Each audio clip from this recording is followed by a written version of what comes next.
बिस्मिल्लाहिर्रहमानिर्रहीम। अस्सलाम वालेकुम। उम्मीद करती हूँ आप सब लोग खैरियत से होंगे। स्टैंड कॉलर का पैटर्न की कटिंग करने का तरीका मैं आज आपको सिखाऊंगी इस वीडियो में। सबसे पहले आपने एक पेपर ले लेना है। अगर पेपर थोड़ा थिक होगा तो ज़्यादा बेहतर है।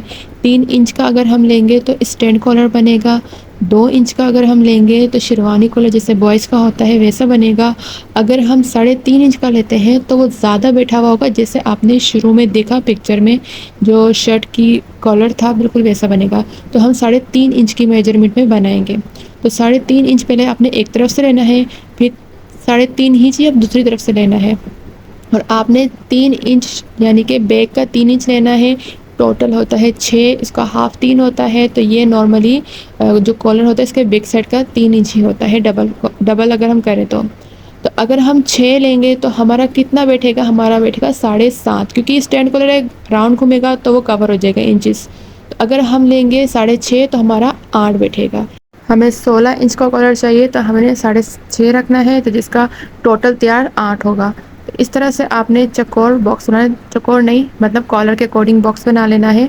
और फिर आपने इस तरह से निशान लगाना है जैसे मैंने लगाया है, और आपने एक राउंड शेप दे देना है 3 जो हमने निशान लगाया था उससे, अपनी चौक की मदद से या फिर आप पेंसिल की मदद से लगा सकते हैं।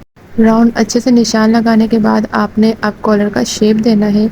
कॉलर का शेप आप अपने हिसाब से दे सकते हैं। मैं 1 इंच से सिर्फ 2 सूत कम में शेप दूंगी।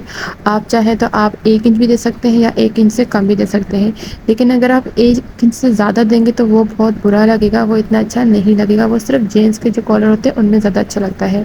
हमने इस तरह से शेप देना है जिसे मैं दे रही हूँ। स्ट्रेट बैक साइड से देना है, और फिर जब हम राउंड जो शेप देंगे उसको बिल्कुल उसी तरह से देना है जैसे हमने पहले शेप दिया था।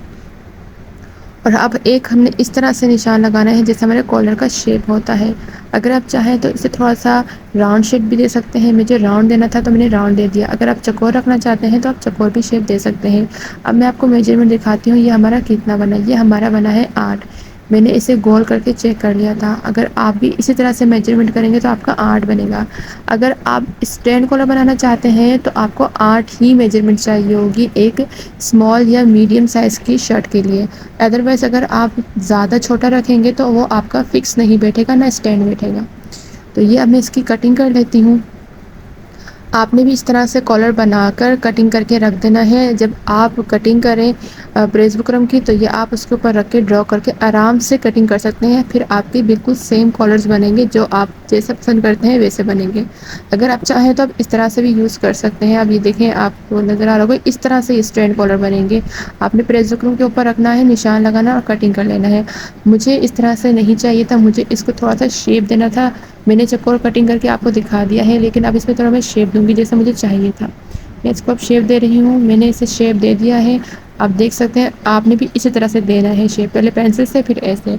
आई होप आपको ये वीडियो मेरी पसंद आई होगी। अगर आपको मेरी ये वीडियो पसंद आई और यूज़फुल लगी हो तो सब्सक्राइब करना मत भूलिएगा। Thank you for watching. अल्लाह हाफिज़।